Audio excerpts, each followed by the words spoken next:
Hey everyone, Anna Hammond's here with Unite Ellis podcast. Today we have Christen from Ennis Cares. We're talking about really loving on our community, how we can tangibly get involved and help others out, and all work towards a thriving community. So let's get started.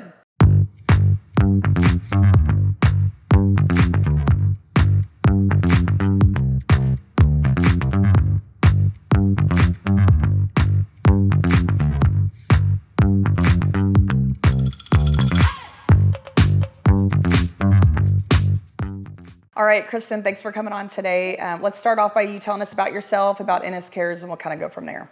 Sounds good. Thank you for having me. Yeah. So I have the honor of serving as the director of the Cares Department for the city of Ennis. I've been doing that for 4.5 years now, and we do social services in the community. Most of the areas that we serve is through our outreach center, through the call center, and then also collaborating at the county level, which is how we met you. Yeah, that's awesome. So just so people can know, you serve as our city champion for Ennis as well as Palmer. Yes. So within the Unite infrastructure, you're our go-to person for Ennis, which you've been fantastic at. So let's talk about the outreach and what that looks like on a daily basis. Like what the people that you're interacting with, like what does that look like? What are their needs and so forth? So we're open Monday through Thursday, and we have our regulars that come in, and the majority of the people that come into the outreach center are unsheltered, but not everyone. They're also just community members that come in for socialization, maybe come in to grab a bite to eat and just kind of be part of that community. One thing that I really love about that space is that everyone in there has kind of become their own village. And it's a great support system.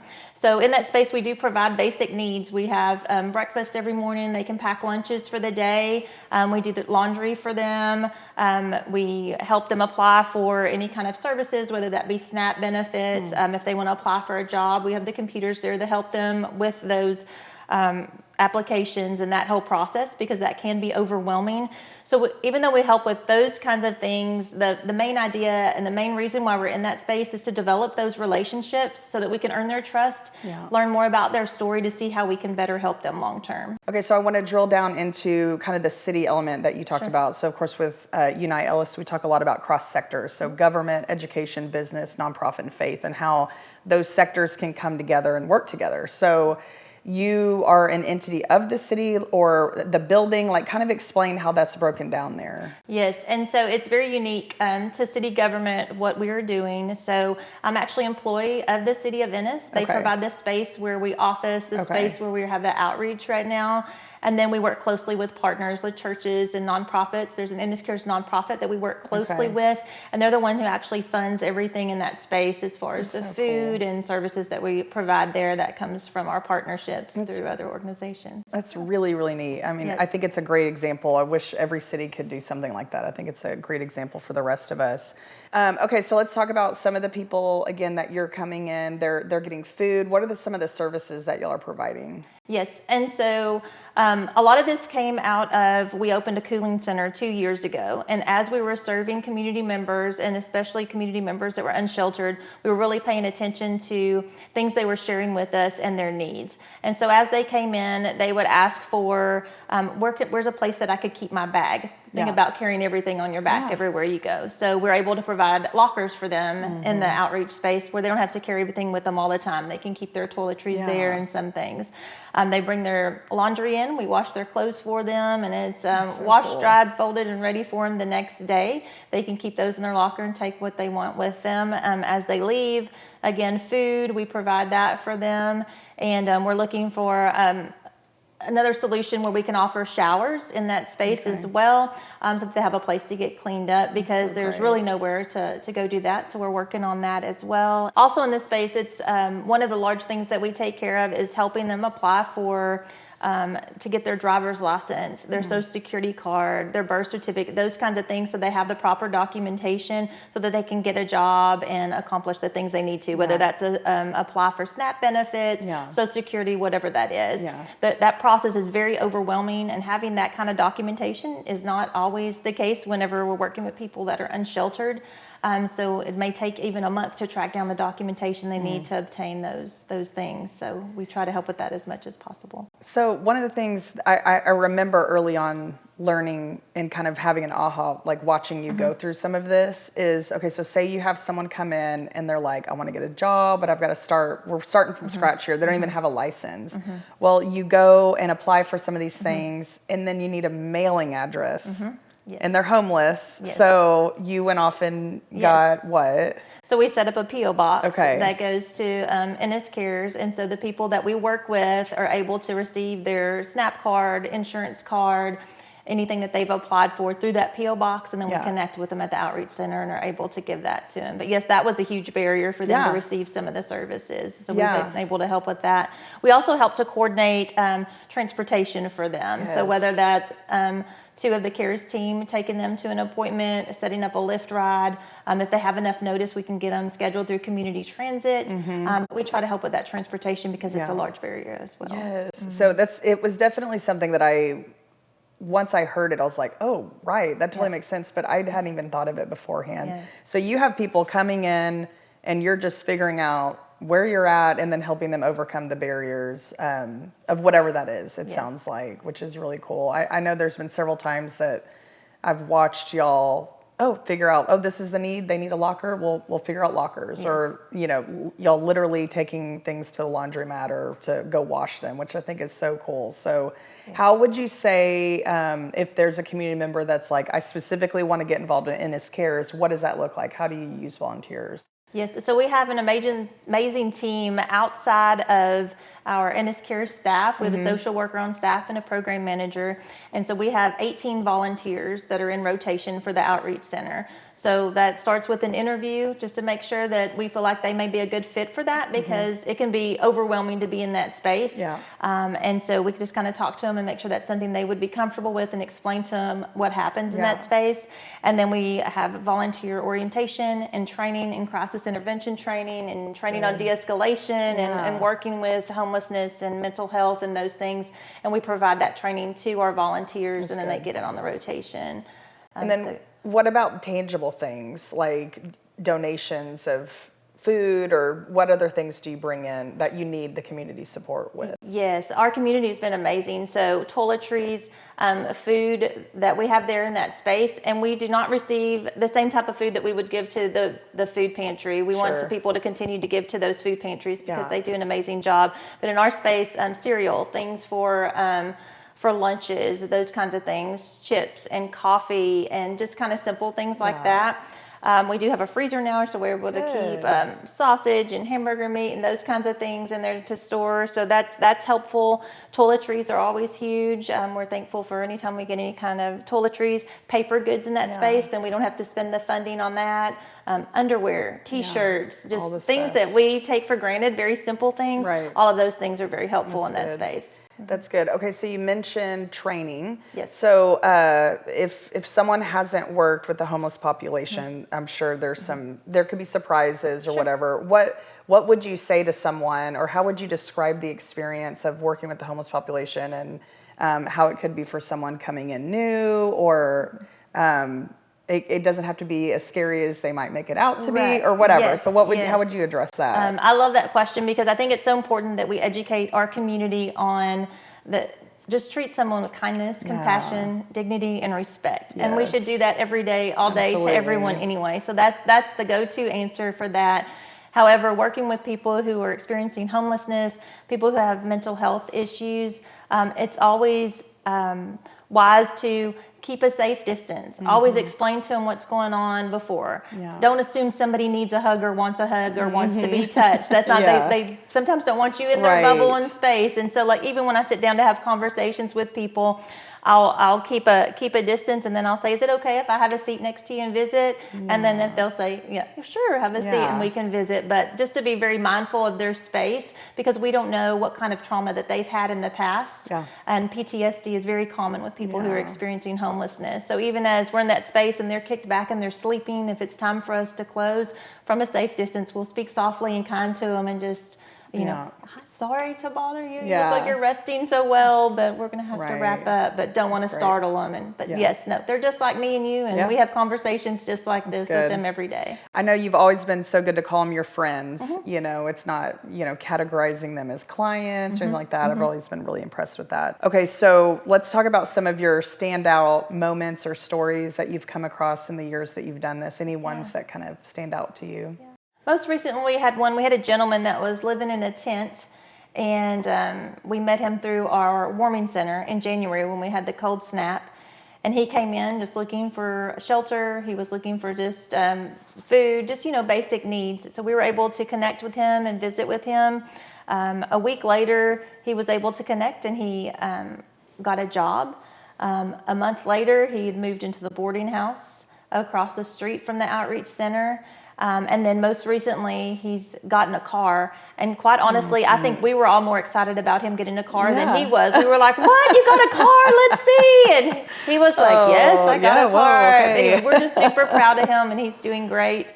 But he still comes in for the fellowship over there, you know, to maybe grab a bite to eat and just to kind of check in and let us know how he's doing. But the great thing about that story is we crossed paths with him. We were a part of his story, but he had already been in contact with the Ellis County Homeless Coalition months before that, and other county organizations. So we were just thankful that we got to be part of that story as well. Yes. What do you think was the trigger? Like, what do you think flipped in his world to really kind of push him towards thriving? Was there like one major thing that stood out, or? Well, he was ready to change. He was not content with his situation, and that's a big part of it, just the mindset. But I think the fact that he had the support services and people cheering him on and encouraging him to do those things, I think that was a big part of it as well. Okay, so what would you say, like, if you had a microphone, could tell everyone in the community something, like, what do you wish for your community as far as their involvement and what our county and community looks like? Like, what's kind of your wish list there? Yeah. One, I would ask each of them to like search their heart. What's their passion? Like what just makes their heart just burst with joy? So if that's working with elderly, if that's working with the homeless, if that's working with kiddos, find a way, get connected. Yeah. And don't be afraid of stepping out of your comfort zone. Just talk to your neighbors, look for needs in the community, and just jump on it. Like, pay attention to those nudges that are trying to get you involved in different organizations. And just go for it. I feel like just to have a willingness to want to learn more about what's going on in the community.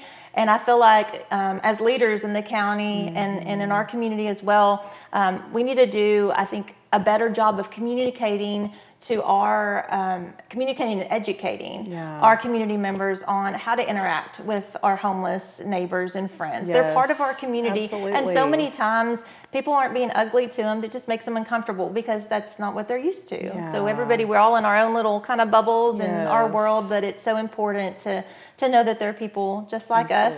And sometimes someone just looking at them and smiling, saying, how are you? Taking a moment just to listen to them, talk to them, goes such a long way. So I would just encourage people just to, I don't know, every day I ask to have the eyes and heart of Jesus as I step out in the community, and I just feel like that's so good. That's the best way to approach things. I love it. I mean, could you imagine what our community, our county, our state and on would look like if every person just thought of one area, you know, and everybody has a bend towards like, oh, I really want to, you know, it might be homeless, it might be elderly, it might be children, youth, whatever it is. If you just got involved in one thing, and if everybody did that, it would be really cool. And I think the ripple effect would be really great. So that's awesome. Okay, so we're sitting in the middle of summer right now, so there's two areas I want to talk about. So one, hot temps coming up. So kind of touch on that, what you do specifically, and how the community can get involved around like whenever we have extreme weather. Yes, absolutely. So we're already gearing up to open up a cooling center. We actually do that through our outreach space. And so last year we were open the entire month of August, every day, all day, not as an overnight shelter, but during the day. And it was a cool space for anyone in the community that needed somewhere to go. So not just if they were unsheltered, but if they're home and they don't have AC goes out. Air conditioner, fans, or whatever that looks like. Everyone's welcome in that space. So they can come in there, they can get something to eat.